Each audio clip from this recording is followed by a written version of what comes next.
Oman উপকূলে বাণিজ্য তরীতে মার্কিন হামলা এবং ৩ ভারতীয় নাবিকের মৃত্যু নিয়ে উত্তাল দেশের রাজনীতি।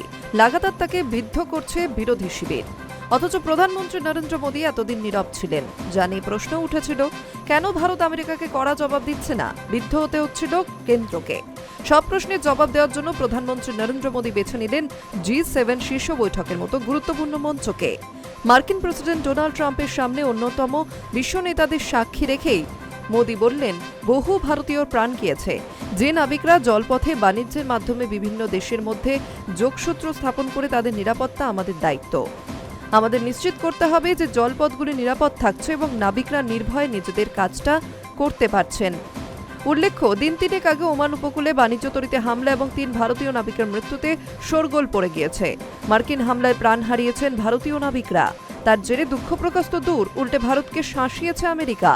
জানিয়ে দেশের অন্দরে সরব হয়েছেন বিরোধী দলনেতা রাহুল গান্ধী।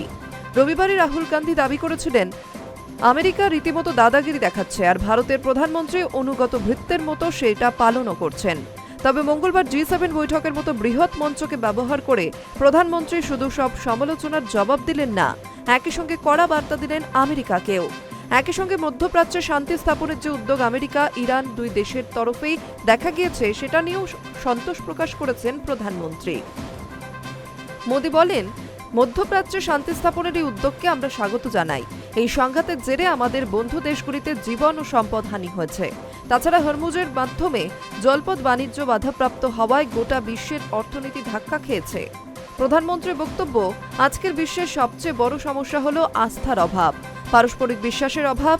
আগামী দিনে বিশ্বের বিভিন্ন দেশের মধ্যে কূটনৈতিক সম্পর্ক কোন দিকে এগোবে সেটা নির্ভর করতে ওই আস্থার উপরই ভরসা রাখতে হবে। Hi news network.